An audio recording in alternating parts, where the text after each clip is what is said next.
So as my intro, as I said, my main job is as a clinical professor in the management department. That's where our entrepreneurship program is housed. We have undergraduate and graduate degrees, concentrations, minors, majors, et cetera, and a variety of entrepreneurship classes. And I thought I'd start just talking a little bit about entrepreneurship, because to me, entrepreneurship is much broader than the creation of a new business venture. At its core, it's a mindset, a way of thinking and acting. It's about imagining new ways to solve problems and create value.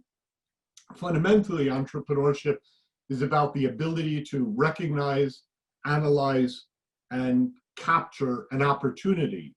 And these skills are important, not just for those seeking to establish a new venture, a new business, a startup, but I believe are critically important to a variety of professional careers, especially given today's hyper-competitive marketplace where rapid technological innovation and globalization has changed the very nature of work.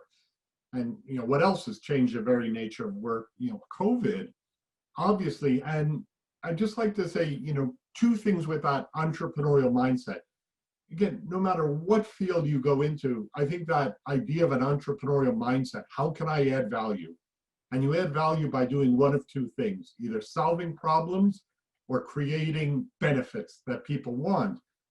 And again, it's much more than starting a business. I like to think I'm an entrepreneurial professor.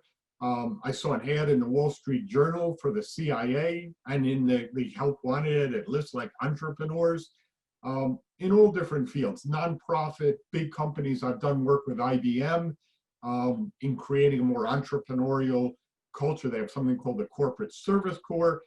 It's in all areas, but if you think of COVID, I give two examples. One is, if you're thinking of starting a business, again, which is one very important aspect of entrepreneurship, doing something in the time of a crisis is a natural time for innovation, disruption, and entrepreneurship.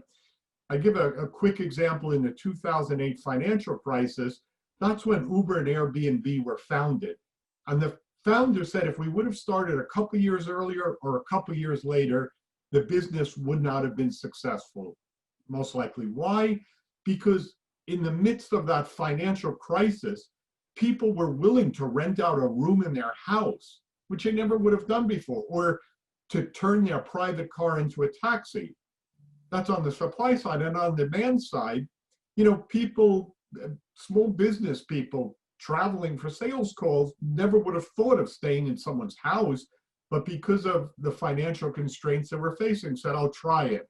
Or same thing with, taking an Uber, a ride in someone's private car. So that's one thing. In crisis, there's opportunity. And you could see that throughout history.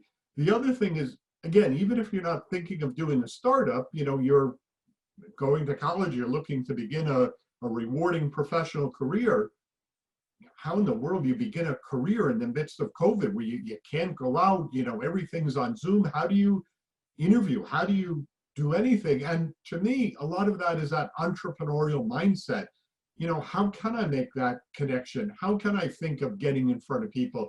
And most importantly, how can I convince them that I could add value? I could solve a problem for the company or create benefits for this company that they're, even in the midst of this crazy uncertain time, would think about doing whatever it takes to get me on board. And I'll just give you one quick example. A guy, Charles Hill, he was a futurist. He predicted, back in the 80s in England, he predicted a lot of this change in the nature of work, the delayering of management and having multiple part-time jobs, all that. And when his son graduated college and asked for advice, his father said to him, look for customers, not bosses. And what does that mean? Normally I'd ask you what that means, but just to move along quickly, what that meant is, instead of looking for a boss, someone that you would say, listen, please give me a job, tell me what to do, I'll say yes sir or yes ma'am, do my best in return for a salary. But what does looking for a customer mean? What is a company or someone who values the skills I have that would think of I could think of them as a customer for what I have to offer. So if you think about this tough job market, and let's say you want a job at an exciting, music or some fashion company, and they receive hundreds of resumes and people that are, very polished, very well dressed, nice recommendations, again, saying as a boss, tell me what to do.